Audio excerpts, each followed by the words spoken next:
우리 오늘 따스한 소율이 문답 23, 24문 통해서 그리스도의 삼중 직분 첫 번째 시간을 학습하도록 하겠습니다. 하나님 말씀은 마태복음 16장 13절로 16절의 말씀입니다. 마태복음 16장 13절로 16절의 말씀을 한 절씩 교독하고 마지막 절을 합독하겠습니다. 예수께서 빌립보 가이사랴 지방에 이르러 제자들에게 물어 이르시되 사람들이 인자를 누구라 하느냐? 이르되 더러는 세례 요한, 더러는 엘리야, 어떤 이는 예레미야나 선지자 중에 하나라 하나이다. 이르시되 너희는 나를 누구라 하느냐? 시몬 베드로가 대답하이르되 주는 그리스도시요 살아계신 하나님의 아들이시니이다. 아멘. 저희가 소율이 문답 21, 22 과정을 통하여서 우리에게는 하나님이시며 참 하나님이시며 참 인간이신 우리 구속주가 필요하다. 우리의 대속자가 필요한데 그것은 인간이시면서 동시에 인간의 죄를 해결할 수 있는 능력을 소지하신 하나님, 곧 참 하나님이시며 참 인간이신 구속주 예수 그리스도가 필요하다는 것을 보게 되었습니다. 왜 우리 예수 그리스도가 아니면 우리의 인간의 문제가 해결될 수 없는가? 예수 그리스도께서 인간을 위해서 감당하시는 세 가지 직분에 대해서 오늘과 또 다음 주 수요일 두 번의 과정 통해서 그리스도의 삼중 직분에 대해서 저희가 학습을 합니다. 오늘 이 본문에 보면은 사람들이 예수님에 대해서 뭐라고 얘기하는지 예수님이 제자들에게 도리어 물어보시는 것을 보게 되죠. 많은 사람들이 예수를 보고서 저 사람은 세례 요한 혹은 엘리야 또 예레미야 같은 선지자 중에 한 사람인 것 같습니다 라고 많은 사람들이 얘기하더라는 것을 제자들이 예수님께 고백했을 때 예수님이 제자들에게 너희는 나를 누구라 하느냐 물어보셨습니다. 이때 시몬 베드로가 정답을 얘기합니다. 주는 그리스도시요 살아계신 하나님의 아들이십니다. 자, 그리스도, 헬라어로 이제 그리스도란 단어가 히브리어로 메시아라는 단어지요. 이 메시아, 하나님께서 인간을, 이스라엘을 구원하실 분을 대망했던 시기가 언제였냐면 구체적으로 구약 때 이 바벨론 포로 시기 때 메시아가 오셔서 포로된 우리를 구원해 주실 것을 대망했던 기간 동안 메시아 대망 세상이 있었습니다. 또한 지금 저희들은 지금 이 복음서의 이스라엘은 로마의 정부의 지배를 받고 있는 가운데에서 그렇게 자신들에게 메시아가 오실 것에 관한 대망하는 마음이 컸던 시기이기도 합니다. 이때 베드로가 고백한 것입니다. 주는 그리스도시요 살아계신 하나님의 아들이십니다. 당신은 세상을 구원하실 우리의 구원자시요 또한 이 세상을 만유를 지배하시는 하나님의 아들이십니다 라고 고백함을 통해 주님께 영광 돌린 것입니다. 바요나 시모나 내가 복이 있도다 이를 내게 알게 하니는 혈육이 아니요 하늘에 계신 내 아버지시니라 예수님이 그를 축복하시고 칭찬하시죠. 자, 여기서 이제 그리스도라 한 뜻은 기름 부음 받은 자를 의미합니다. 예수님이 하나님의 기름 부음 받으신 분이십니다 라고 우리는 인정합니다. 그런데 그 구약에서 보면 그 예수 그리스도 삼중 직분을 감동하시는 예수 그리스도의 그 삼중 직분의 모형에 해당되어지는 그 삼중 직분을 저희가 구약에서 발견하게 됩니다. 첫 번째가 바로 선지자, 두 번째가 왕, 제사장, 선지자, 왕 이 세 가지가 장차 예수님께서 오셔서 인간을 위해서 구속주로서 감당하실 삼중 직분의 그림 모형을 감당했던 구약의 제사장, 왕, 선자들이 있었다는 것을 저희는 생각해 보게 됩니다. 이들은 모두 다 하나님의 직접적인 기름 부음에 의해서 그렇게 제사장과 선지자와 왕으로서 임명이 되었던 것이죠. 대표적인 제사장, 선지자, 왕 하면 구약에서 누가 떠오르십니까? 아마 대표적으로 아론 제사장이 떠오를 것입니다. 또 왕 하면 다윗이 떠오르시죠? 또 선지자 하면 사무엘이나 혹은 엘리야, 예레미야 등이 떠오르실 것입니다. 그 모든 인물들은 장차 오셔서 온전한 제사장으로서 선지자로서 왕으로서 우리를 구속하실 예수 그리스도를 나타내는 모형과도 같은 그림 언어와도 같은 인물들이었다고 볼 수가 있는 것이죠. 자, 그래서 이 구약에 나타나 있는 이 삼중직분, 그리스도의 삼중직분이 무엇인지를 한번 2번 통해서 한번 정리해 보고자 합니다. 자, 우리 첫 번째로 살펴볼 이 부류가 바로 이 선지자들입니다. 1번의 선지자입니다. 자, 선지자는 어떤 존재입니까? 하늘에 계신 하나님께서 그 메시지를 이스라엘 백성들에게 전하는 자, 하나님을 대신해서 백성들에게 메시지를 전하는 자가 선지자입니다. 조금 더 미리 보겠지만 2번에 바로 이 제사장이 나오는데요. 제사장은 거꾸로입니다. 땅에 있는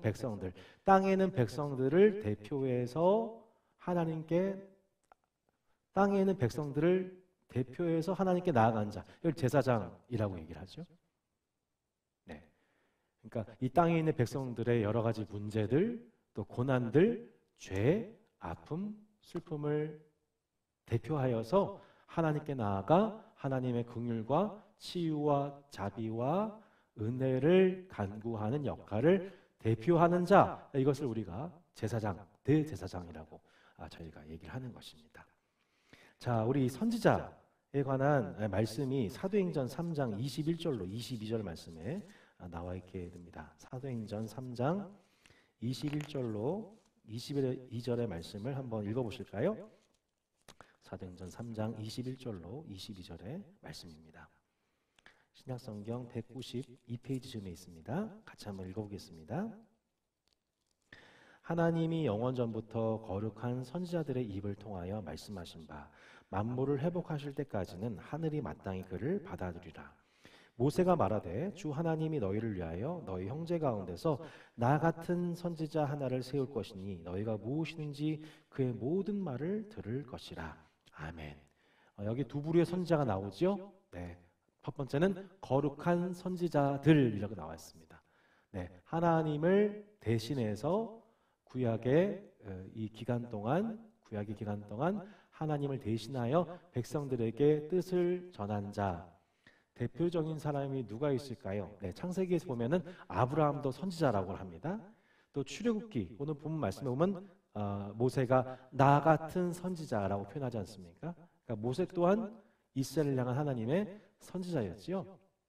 대표적인 사람이 사무엘, 또 왕정기에 엘리야, 엘리사 같은 인물들이 있습니다. 하나님은 그렇게 거룩한 선지자들의 입을 통하여서 하나님의 메시지를 이 땅의 백성들에게, 이스라엘 백성들에게 말씀하심을 통해 그분의 뜻을 전하셨다고 볼 수 있죠. 자, 그런데 그 거룩한 선지자들은 곧 오실 온전한 선지자, 곧 예수 그리스도시죠. 모세는 그것을 나 같은 선지자라고 말씀해서 표현하는 것을 보게 됩니다. 나 같은 선지자를 세우실 것이다. 너희가 무엇이든지 그의 모든 말을 들을 것이다 라고 모세가 참 선지자이신 예수 그리스도의 권위를 세우는 말씀을 하는 것을 보게 됩니다. 히브리서 12장 25절에 보면 그 선지자가 하는 역할에 대해서 이렇게 나와 있는 것을 보게 됩니다. 히브리서 12장 25절에 보면 신약성경 368페이지쯤에 보면 선지자의 기능이 나옵니다. 너희는 삼가 말씀하신 일을 거역하지 말라. 땅에서 경고하신 일을 거역한 그들이 피하지 못하였거든. 하물며 하늘로부터 경고하신 일을 배반하는 우리일까 보냐. 땅에서 경고하신 이, 곧 이 땅의 선지자를 통해서 경고하셨다는 의미인 것이죠. 땅에 보내신 땅의 선지자를 통해서 경고하신 하나님이 이제는 하늘로부터 경고하신 이, 하늘로부터 경고하신 이, 곧 예수 그리스도를 의미합니다. 선지자의 역할은 그렇게 하나님을 대신해서 백성들에게 말씀을 전하는 자. 백성들이 죄를 범했을 때는 그 죄가 무엇인지를 지적하고 그 죄에서 돌이킬 수 있도록 하는 자. 백성들이 마음이 상심하고 아파할 때는 그들을 위로하는 메시지를 전했던 자. 대표적으로 너희는 위로하라, 내 백성을 위로하라. 이사야 선지자가 말씀하지 않았습니까? 그렇게 하나님께서는 하나님의 메시지를 대신할 선지자를 통해서 하나님께서는 이 첫 번째 직분을 담당하셨다는 것을 보게 됩니다. 두 번째는 백성을 대표하여 하나님께 나아가는 자, 곧 제사장입니다. 히브리서를 본 김에 우리 제사장의 역할이 무엇인지 히브리서 5장 5절로 7절 말씀 한번 보도록 하겠습니다. 히브리서 5장 5절로 7절의 말씀 신약성경 357페이지 즈음에 있습니다. 이와 같이 그리스도께서 대제사장 되심도 스스로 영광을 취하심이 아니요 오직 말씀하신 이가 그에게 이르시되 너는 내 아들이니 내가 오늘 널 낳았도다 하셨고 또한 이와 같이 다른 데서 말씀하시되 내가 영원히 멜기세덱의 반차를 따르는 제사장이라 하셨으니 그는 육체에 계실 때에 자기를 죽음에서 능히 구원하실 이에게 심한 통곡과 눈물로 간구와 소원을 올렸고 그의 경건하심을 말미암아 들으심을 얻었느니라. 아멘. 예수님에 대해서 대제사장이시다. 멜기세덱의 반차를 따르는 제사장이다.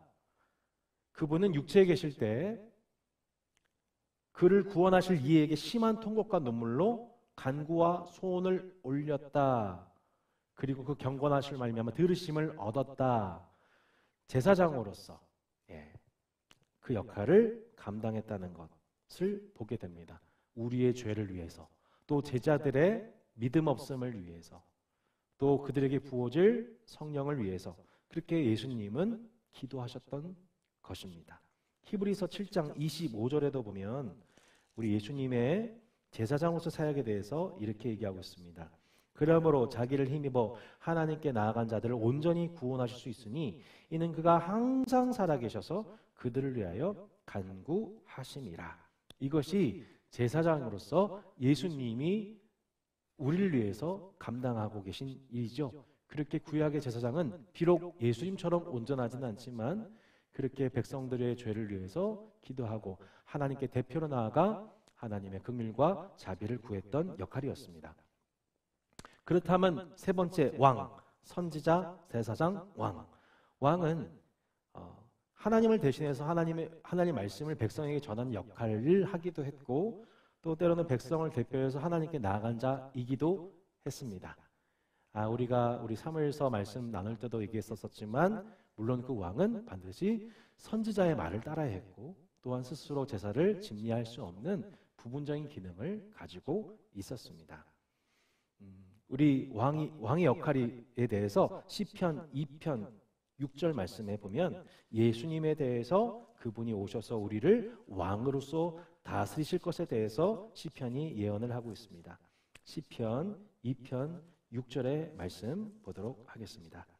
시편 2편 6절의 말씀에 이렇게 805페이지에 이렇게 나와 있습니다. 내가 나의 왕을 내 거룩한 산 시온에 세웠다 하시로다. 아멘. 이렇게 구약에서는 장차 예수 그리스도를 왕으로 임명하셔서 그 백성들을 섬길 자, 다스릴 자를 태어나게 하실 것에 관해서 말씀하고 있는 것을 보게 됩니다.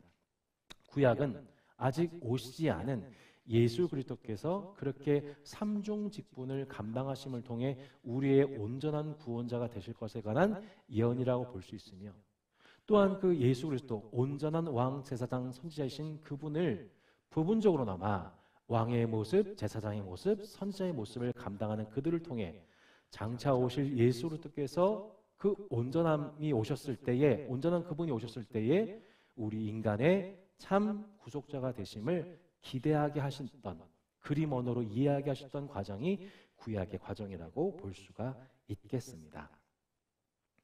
자, 오늘은 참 제사장이시고 참 왕이시며 동시에 참 선지자이신 예수 그리스도, 가장 먼저 이 선지자이신 예수 그리스도께서 어떻게 지금도 일하고 계시는지, 어떻게 선지자로서 지금까지 일해 오셨고 지금도 일하시고 앞으로도 일하실 것인지에 대해서 함께 묵상하고 마무리 짓고자 합니다. 다음 주는 왕으로서 또 제사장으로서 예수님께서 어떻게 일하시는지를 살펴보려고 합니다. 특별히 오늘은 그 개론으로서 뒷장의 내용들을 잠깐 저희가 살펴보려고 합니다. 강의한 뒷장에 보시면 예수님께서 그렇게 삼중직을 수행하시는데 첫 번째는 예수님께서 낮아지셨을 때에, 그리고 예수님께서 지금 높아지셨을 때에 여전히 제사장, 왕, 선지자로서 그 역할을, 공적 역할을 수행하고 계신 것을 저희가 구분해서 보게 됩니다. 예수님이 낮아지셨을 때가 언제입니까? 결국 인간이, 하나님이신 그분이 인간의 몸을 입으셨을 때, 참 인간이 되셨을 때에, 그리고 인간으로서 고난당하시고 피 흘리시고 죽임당하시는 그 과정, 그리고 음부에까지 낮아지신 그 과정이 예수님이 낮아졌던 그 모든 과정입니다. 예수님은 그렇게 낮아지셨을 때에도 인간의 몸으로서 우리에게 참 제사장이셨고 참 선자셨고 참 왕이셨다는 것을 말씀합니다. 자, 예수님이 그렇게 우리를 위해서 삼중 직무를 감당하셨다는 관점을 가지고 복음서를 한번 읽어보십시오. 그 복음서의 모든 내용들이 결국 예수님이 이래서 예수님이 참 제사장이시구나. 이래서 예수님이 참 선자이시구나. 그래서 예수님이 진짜 이스라엘의 왕이시구나 라는 것을 저희가 발견하게 되는 것입니다. 예수님이 공생애 동안 낮아지셨을 때에 예수님은 선지자로서 어떻게 활동하셨습니까? 예수님은 회당에 들어가서, 예수님은 산에 올라가서, 바다 앞에서 혹은 바다 한복판에서 제자들에게 말씀하십니다. 교훈하십니다. 가르치십니다. 하나님 나라를 비유로 가르쳐 주시고 깨닫게 하십니다. 예수님은 산에 올라가 산상수훈을 통하여서 모세가 말한 십계명을 개정 증보하여서 신약판 십계명에 대해서 설명하시면서 장차 하나님 나라를 유업으로 받게 될 사람들이 가져야 될 천국 시민의 복음이 무엇인지를 가르쳐 주십니다. 이것이 선지자로서의 모습이신 거죠. 예수님이 그 높아지신 후, 곧 부활 승천하신 후에도 예수님은 여전히 선자로서 활동하셨습니다. 부활하신 직후에 예수님이 바로 승천하신 것이 아니십니다. 부활하신 후에 40일 동안 하나님 나라의 일을 말씀하시고 하나님 나라를 말씀하시고 그들에게 천국 복음을 다시 깨닫게 하신 후에 승천을 하십니다. 자, 부활하신 후에만 가르치신 선지자 역할을 하신 것이 아니고 부활하신 후, 승천하신 후에도 예수님은 여전히 선자로서 제자들과 교회를 향해서 선지자 역할을 감당하고 계세요. 어떻게 그것을 감당하고 계실까요? 두 가지입니다. 성경을 통해서, 또한 성령을 통하여서. 다시요, 성경을 통하여서 말씀하고 계십니다. 지금도 우리를 가르치고 계십니다. 지금도 교회에서 목사와 교사를 통하여서 그 가르침을 받게 하십니다. 설교를 듣게 하십니다. 또한 그 받은 말씀을 가지고 피차 가르치게 하십니다. 가르침을 적용하게 하십니다. 이 어두운 세상, 음란한 세상을 지나가면서 하나님의 뜻이 무엇인지를 분별받게 하십니다. 이것이 예수님께서 지금도 선지자로서 활동하고 계시다. 부활 후에도 승천 후에도 지금도 말씀을 우리 가운데 가르쳐주고 계시다고 하는 가장 강력한 증거인 것입니다. 두 번째, 예수님은 낮아지셨을 때나 또한 높아지셨을 때나 여전히 제사장의 직무를 감당하고 계시지요. 제사장으로서 예수님이 백성들을 위해서 감당하신 그 구속주로서의 아름다운 사역이 무엇입니까? 네, 그것은 고난과 죽으심입니다. 백성들을 위해서 기도하시고 백성들의 죄를 짊어지고 대신 어린 양으로서 십자가에 못 박히시고 피 흘리시고 죽임당하심으로써 대제사장으로서 우리의 모든 죄를 담당하시고 그 피로써 덮어 주셨습니다. 대속하여 주셨습니다. 구속하여 주셨습니다. 이것이 인간으로 낮아지셨을 때에 예수님이 감당하신 제사장으로서의 직무였던 것입니다. 그 직무를 완벽하게 수행해 내신 것입니다. 주님의 이름을 찬양합니다. 우리 주님은 그렇게 제사장으로서 우리 가운데에 낮아지심으로 그 사명을 감당하실 뿐만 아니고 지금도 부활과 승천 후, 곧 하나님 보좌 우편에 높아지신 후에도 예수님은 지금도 우리를 위해서 제사장의 역할을 감당하십니다. 어떻게 감당하시나요? 지금도 우리가 하나님 앞에 회개할 때 우리 백성들의 죄를 정결하게 하십니다. 지금도 우리를 위해서 하나님 보좌 우편에서 우리를 중보하고 계십니다. 기도하고 계세요. 주의 몸된 교회를 위해서, 성도들 위해서 친히 간구하고 계십니다. 그리고 예수님의 영이신 성령님을 통해서 지금도 성도가 어떻게 기도할지 알지 못할 때에 말할 수 없는 식으로 친히 간구하신다고 말씀하십니다. 예수님은 여러분의 참 제사장이 되십니다. 참된 대제사장을 의지하여 그 연약함을 동정하시는 그러나 죄가 없으신 예수님으로 말미암아 때를 따라 돕는 은혜를 누리시기를 축복합니다. 이것이 우리에게는 참된 대제사장의 모습인 것입니다. 예수님은 그렇게 우리에게 참 선지자요, 참 제사장이시며 또한 참 왕이십니다. 인간의 모습으로 나타나셨을 때에도 왕적인 모습을 나타내셨습니다. 여러분, 예수님이 우리 왕이시라고 하는 것이 언제 드러났습니까? 복음서를 보면 첫 번째, 귀신을 내어쫓을 때 악귀에 들린 영혼들을 자유케 하시면서 예수님이 하늘과 땅의 모든 권세를 가지신 분, 모든 피조물과 심지어 악의 권세 타락한 귀신까지도 완벽하게 제어하고 명령으로 능력으로 쫓아낼 수 있는 분이심을 나타내셨습니다. 군대 귀신 들린 자를 자유케 하셨습니다. 예수님은 참 왕이십니다. 그분은 그분의 명령대로, 선하시고 의로우신 명령대로 이 땅을 완벽하게 통치하시고 회복하시는 왕이십니다. 죽게 하십니다. 또한 죽은 자를 일으키셨습니다. 예수님은 모든 병과 모든 연약한 자를 치료하여 주셨습니다. 하나님 나라가 가까이 왔으니 회개하고 복음을 믿으라. 하나님 나라의 왕으로서 그 왕의 나라를 이 땅 가운데 선포하셨습니다. 이것이 예수님이 인간의 몸을 입고 낮아지셨을 때에 감당하신 왕으로서의 사역이었던 것입니다. 지상에서 왕으로서 이 역할을 감당하신 것뿐만 아니고 부활 승천 후에도 우리 예수님은 지금도 왕으로서 이 땅을 다스리고 계십니다. 땅을 발등상 삼고 하늘의 보좌 우편에 앉으셔서 천상 통치를 지금도 감당하고 계십니다. 예수님이 이 땅을 다스리고 계신 가장 강력한 증거가 무엇입니까? 주의 몸된 교회입니다. 주님의 몸된 교회의 머리가 되셔서 주의 몸된 교회를 충만케 하시고 모든 좋은 것들을 공급하심으로 마침내 그 교회는 그의 몸이니 모든 만물 안에서 만물을 충만케 하신 자의 충만함이니라.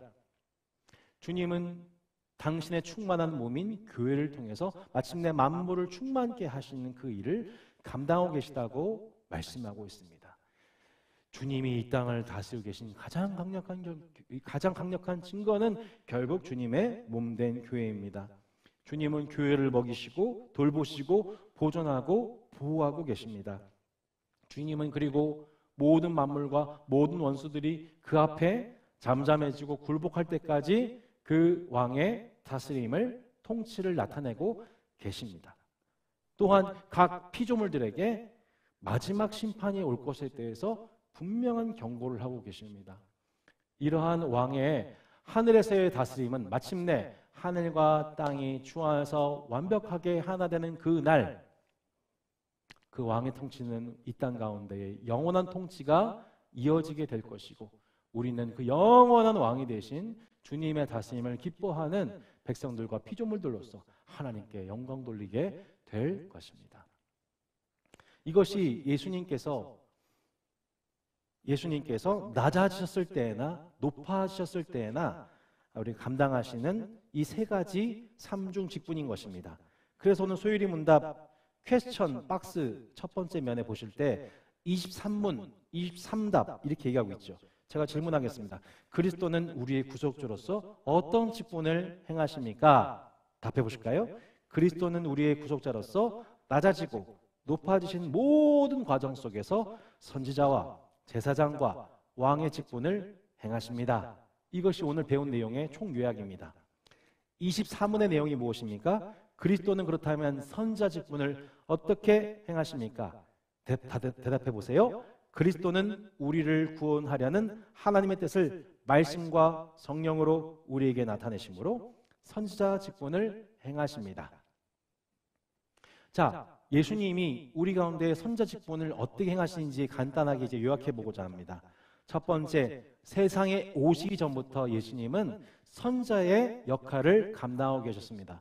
어떻게 감당하고 계셨나요? 아까 말씀 보았죠? 거룩한 선지자들을 자신을 대신하여 보내신 거룩한 선지자들의 입술을 통하여 주님 말씀하셨습니다. 누가복음 24장의 내용이 뭐냐면 예수님께서 제자들에게 뭐라고 말씀하신 내용이냐면 이 모든 시편과 모세의 율법과 선지자의 그 모든 글들이 세 가지죠. 시편, 율법, 선지자. 이 세 가지가 곧 나에 대해서 가리켜 말씀하고 있는 것이다 라고 얘기하고 있습니다. 예수님은 스스로를 나타내시기 전에 그렇게 모세의 율법과 선지자들의 글과 시편을 통하여서 자신에 관한 말씀을 이미 예언하셨고 또한 그들을 통해서 자신의 뜻을 나타내셨다는 것을 저희가 확인하게 됩니다. 그러니까 예수님은 오시기 전부터 이미 선지자로서 우리에게 말씀하셨던 것이죠. 두 번째는 무엇입니까? 세상에 오신 후입니다. 사도행전 1장 말씀을 잠깐 찾아볼까요? 사도행전 1장 신약성경 187페이지 즈음에 있습니다. 사도행전 1장 1절로 3절을 보시면 이렇게 나와 있습니다. 데오빌러여 내가 먼저 쓴 글에는 누가복음이죠. 예수께서 행하시며 가르치시기를 시작하신부터 그가 택하신 사도들에게 성령으로 명하시고 승천하신 날까지 이를 기록하였노라. 그가 고난받으신 후에 또한 그들에게 확실한 많은 증거로 친히 살아계심을 나타내사 40일 동안 그들에게 보이시며 하나님 나라의 일을 말씀하시느니라. 아멘. 이렇게 나와 있습니다. 예수님께서 낮아지셨을 때에 하셨던 일이 무엇입니까? 행하시며 가르치시기를 시작하셨다. 선지자로서 하나님의 말씀을 가르치셨다. 그리고 그가 택하신 사도에게 성령으로 명하시고 승천하신 날까지의 일을 기록했다고 나와 있죠. 자, 이렇게 세상에 오신 후 예수님이 하신 일은 행하시고 가르치시고 사도들에게 명령하신 일, 선자로서 역할이 바로 이 역할이었던 것입니다. 그렇다면 부활 직후의 일은 무엇입니까? 40일 동안 하나님 나라의 일을 말씀하신 것이었습니다. 승천 이후에 주님은 어떻게 우리에게 말씀하십니까? 두 가지입니다. 한번 따라 볼까요? 성경과 성령으로. 우리 주님은 성경과 성령으로 말씀하십니다. 디모데전서 3장 15절로 17절 말씀, 디모데 후서입니다. 디모데 후서 3장 15절로 17절 말씀을 보면 이렇게 나와 있죠. 모든 성경은 하나님의 감동으로 된 것으로 교훈과 책망과 바르게 함과 의로 교육하게 유익하니 이는 하나님의 사람으로 온전하게 하며 모든 선한 능력을 온전하게 하려 하심이라고 말씀이 나와 있습니다. 자, 우리가 하나님의 선지자이신 예수님의 뜻을 우리가 어떻게 이해합니까? 간단합니다. 성경을 통해서 주님의 음성을 듣게 됩니다. 성경을 통해서 네 가지 교훈하시고 책망하시고 바르게 하시고 의로 교육하시는 우리 스승이신 예수 그리스도, 선지자이신 예수님이 우리에게 말씀하신 바를 저희가 깨닫게 됩니다. 그렇게 성경을 통해서 알게 됩니다. 두 번째, 선지자이신 예수님의 말씀을 어떻게 우리 깨달을 수 있는지 고린도전서 2장 12절 말씀 보시겠습니다. 고린도전서 2장 12절. 같이 한번 2장 12절 말씀 보겠습니다. 자, 11절 12절 보겠습니다. 시작. 사람의 일을 사람의 속에 있는 영 외에 누가 알리요? 이와 같이 하나님의 일도 하나님의 영 외에는 아무도 알지 못하느니라. 우리가 세상의 영을 받지 아니하고 오직 하나님으로부터 온 영을 받았으니 이는 우리로 하여금 하나님께서 우리에게 은혜로 주신 것들을 알게 하려 하십니다. 우리가 세상의 영을 받지 않고 하나님으로부터 온 영을 받았다. 선물 받았어요. 성령을 주신 목적과 이유가 무엇입니까? 하나님이 우리에게 주신 것들을, 은혜로 주신 것들을 알게 하기 위해서이다. 하나님의 일, 하나님의 영 외에는 하나님의 일에 대해서 아무도 알 수 없기 때문이다. 하나님의 성령이 오실 때에 마침내 하나님을 알게 되고 하나님의 행하신 일이 알게 되고 은혜로 내게 주신 것들이 무엇인지를 알게 된다는 겁니다. 성령님의 은혜가 없이는 그 일이 주님이 주신 모든 축복들이 아무리 많이 있어도 정작 성령님의 도우심이 없이는 그것을 깨닫지 못하게 되는 것이죠. 우리는 그렇게 성경과 성령으로 하나님을 알도록 부름받았습니다. 이것이 신약 성도에게 주어진 너무나도 큰 축복인 것입니다. 선자이신 예수님의 음성을 듣는 것이 뭐 산에 들어가야만 알게 되는 것이 아니고 우리 일상 속에서 우리 주신 성경책을 통해서 또 우리 안에 부어져 있는 성령님의 도우심 속에서 신자가 선자이신 예수님의 말씀을 듣도록 부름을 받았다는 것입니다. 할렐루야. 여러분, 성경만 강조하면 안 됩니다. 성경만 열심히 연구한다고 해서 하나님의 뜻을 온전히 알고 수행할 수 있게 되는 것이 아닙니다. 우리가 성령을 통하여서 우리가 성령을 받았다고 해서 그 성령주의로만 가서는 매우 위험합니다. 자신의 직관만 의지하게 되다 보면 위험해질 수가 있습니다. 자칫 잘못하면 신사도주의, 내가 하나님의 새로운 계시를 받았다라고 믿는 신사도주의 운동에 빠질 수가 있습니다. 우리는 성경과 성령의 균형, 영과 진리로서 하나님을 바로 예배하고 바로 하나님을 알아가고 균형 있게 하나님의 뜻을 해석해 가야만 합니다. 그렇게 선자이신 예수님께서는 성경을 통하여 우리에게 말씀하십니다. 그러므로 사랑하는 성도 여러분, 이미 우리에게 하나님의 뜻이 무엇인지 선지자이신 예수님께서 나의 의와 죄와 심판에 대해서 말씀하시는, 세상의 의와 죄와 심판에 대해서 말씀하시는 주님의 뜻은 이미 이 책에 충분하게 담겨져 있습니다. 여러분, 성경을 통해서 선지자이신 예수님의 음성을 들으시기를 바랍니다. 죄에 대해서, 의에 대해서, 심판에 대해서 말씀하시는 주님의 음성을 듣고 교훈과 책망과 바르게 함과 의로 교육 받으시기를 축복합니다. 하나님의 삶으로 온전해지고 모든 선을 행할 능력을 갖추시기를 축복합니다. 우리가 선지자이신 예수님의 그 뜻을 깨닫고 순종하여 복을 누리는 진정한 이 땅의 제자들이 되시기를 주 예수 이름으로 축복합니다. 아멘. 다음 주에는 저희가 우리의 왕으로서 예수님이 어떻게 일하고 계신지, 제사장으로서 어떻게 우리 가운데 직분을 행하고 계신지 예수 그리스도를 묵상하는 은혜가 있기를 주 예수 이름으로 축복합니다. 아멘.